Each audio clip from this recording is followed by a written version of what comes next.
Hey guys, and welcome back to my channel, or welcome to my channel if you are new here. If you are new, I would love for you to take 1 second and go down below and subscribe and click that little bell button so you'll never miss when I post a new video. Okay, so before we get started, I know you guys are gonna ask about my bun. I just filmed a tutorial on how to do it and it will be up on Sunday for you guys to see. So definitely stay tuned for that. Okay, so today we are back with another Curls with Casey's video. Like I said, the series will never end. It's just going to be kind of random when I post them. As you guys can tell by the title, we're going to be talking about moisture and protein and the importance of the balance between the two. And I'm also going to show you guys some of my favorite moisturizing deep conditioners and my favorite protein deep conditioners. So let's go ahead and get right into it. So first things first, let's talk about moisture. So your hair basically needs moisture to retain its elasticity. Otherwise, your hair would break off. Supple and moist hair is needed in order to endure any type of manipulation that you do, like combing, twisting, braiding, heat styling, washing, you know, the list goes on. And many people don't know this, but the only true moisturizer is water. So you want to make sure that your moisturizing products, not just deep conditioners, but also like your leave-ins and your moisturizers and stuff like that, you want to make sure that they're always water-based in order to make sure that they are an effective moisturizer for your hair. Although moisture is definitely needed in your hair to retain length and strength,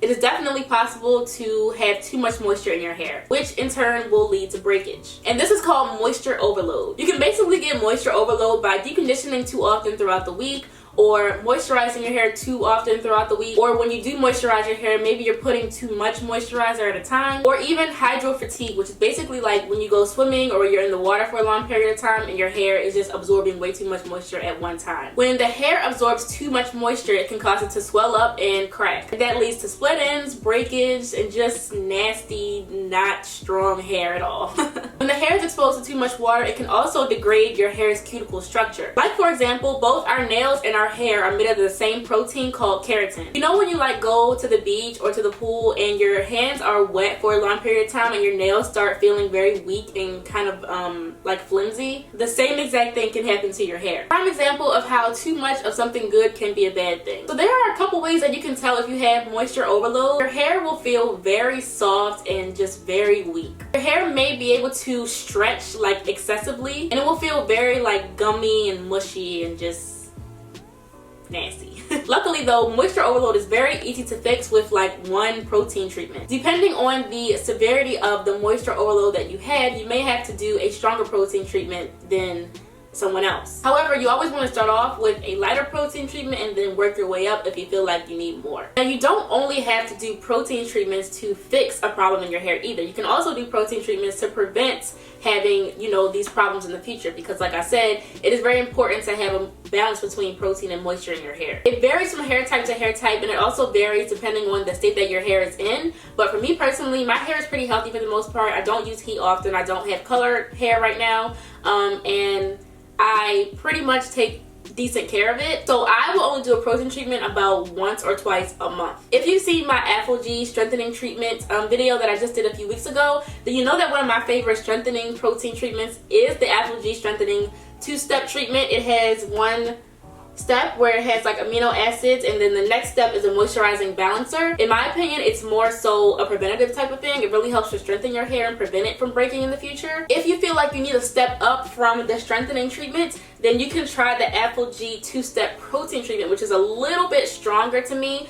Basically, it has the protein treatment that you do first and then the balancing moisturizer. I personally haven't done one of these in a very long time just because I don't need it. But if your hair is damaged and you need something to help kind of rebuild the protein in your hair, I would highly recommend this one. Or if you have moisture overload, for sure you can try this one. I would suggest watching a YouTube video or two on it before you try it though, just because it's kind of a very strong treatment and you want to make sure that you're doing it correctly before you just go ahead and throw it on your hair. Another lighter protein treatment that I mention all the time on my channel is the Originals Hair Mayonnaise. To me, this one's another really good one for those that just want to help prevent breakage in the future, or if you don't have any damage at all and you just want to make sure that your hair is staying strong and in its healthy state. This is one that I like to use like every 2 weeks or so, or I'll switch it out for another one of my favorites. I also really like the Shea Moisture Resilient Growth Protein Mask. If you've seen seen my extreme deep condition routine, then you know that I kind of like to mix this one with other moisturizing oils as well to give me the protein and the moisture all in one. So definitely check out my extreme deep condition routine if you haven't seen that already. So now that you know a little bit about moisture and what moisture overload is, let's talk about protein. So like I mentioned earlier, your hair is made up about 80 to 90% protein, and the protein that is in our hair is called keratin. Although our hair is made up of protein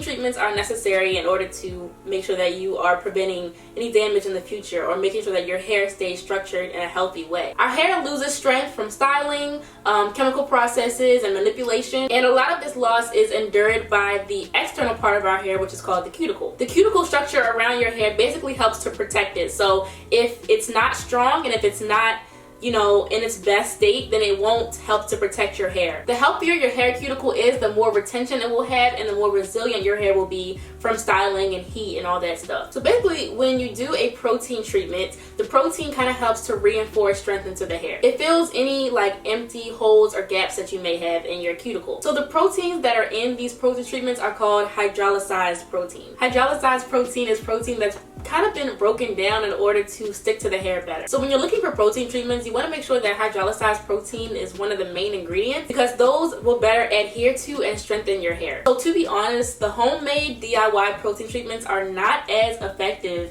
as the ones that you can buy in the store. Something else a lot of people don't know actually is that protein treatments are temporary. Depending on the intensity of the protein treatment that you're doing, they can last about 1 to 2 weeks. So that's why it's important to balance between moisture and protein, because when you do like the synthetic, it's not synthetic, but it's not like your hair's actual protein you're putting in when you do protein treatments. So when you're adding that in, it's not gonna stay forever. It's kind of just to help temporarily fill up any holes and gaps in your hair. That's why it's important to just keep your hair healthy as much as possible, because when you do protein treatments, you're not going to completely reverse damage like ever. That's why the healthier the hair is, the less protein treatments you will find that you have to do. Now, all hair types need protein, but some need protein more than others, especially people that have color treated or chemically processed hair, because those treatments, they kind of alter the structure of your hair's cuticle. So just like there's such thing as moisture overload, there's also protein overload. It's basically when there's too many proteins that have been applied to your hair. In opposition of what a moisture overload would be,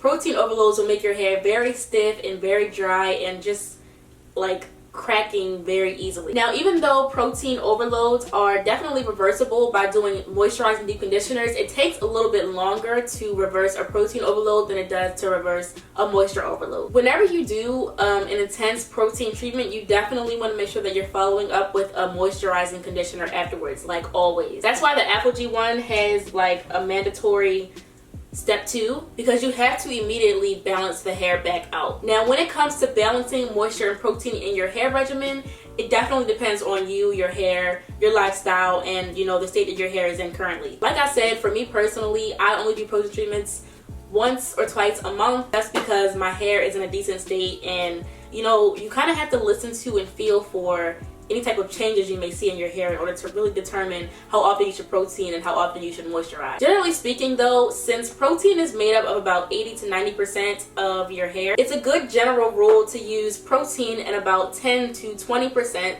of your hair care regimen, and then use moisture for the other 80 to 90%. So that way it's kind of like equally balanced out. So some of my favorite moisturizing deep conditioners would definitely be the Shea Moisture Intensive Hydration. You guys already know. If you've been following me for a long time, you already know that the Manuka Honey and Mafura Oil Intensive Hydration Mask is like empty because it's my fave. I also really love the Shea Moisture Frizz Defense Raw Shea Cupuacu Mask. I use this in my wash and go video. I'm actually realizing I've used all these deep conditioners on my channel before. The Miche LUSH Deep Conditioner is another very good, very good moisturizing deep conditioner. It smells like watermelon Jolly Ranchers. I also love the Klorane Ultra Nourishing Mask with Abyssinian Oil or Abyssinia oil. This is another product that's pretty much empty because it's amazing. Then another one I also just mentioned is the Neutrogena Triple Moisture Deep Recovery Hair Mask. This is another amazing moisturizing deep conditioner, and this one is only $5. It smells good too. This is only $5 at Target, or $5.99 at Target. So yeah, just so you guys know, for me personally, I wash my hair about once a week, and every time I wash my hair I deep condition. So just to put it into perspective, typically what I'll do is I'll alternate every week. So I wash my hair once a week, and whenever I wash my hair, I always do a treatment of some sort, whether it be a moisturizing treatment or a protein treatment. So depending on how my hair is feeling, I'll either do my moisturizing treatment one week and then protein and then moisture and then protein, or if my hair is feeling okay, I'll do moisture, moisture, protein, moisture, or if I need a little bit more protein, I'll do moisture, protein, moisture, protein. Like it depends on what my hair is saying. But I do want to reinforce the fact that protein treatments will not reverse damage completely. They may temporarily make your curls look more popping. They may temporarily, you know, prevent breakage and stuff, but ultimately you want to make sure you're keeping your hair healthy in general, so that way you won't have to add the protein into your hair, because like I said, your hair is already made of 80 to 90% protein. So it's better for you to just have to be able to balance that out with moisture rather than having to do protein treatments, if that makes sense. So thank you guys so much for watching this video. Hopefully you learned something, and hopefully you can take what I've told you and try to figure out what works best for your hair. Don't forget to subscribe to my channel if you have not already, and subscribe to my new vlog channel. Give this video a thumbs up if you enjoyed it or if you learned something, and hopefully I will see you all in my next video. Don't forget to check out the other videos in the Curls with KC series as well if you missed them. Thanks again for watching, guys, and I will see you all in my next one. Bye!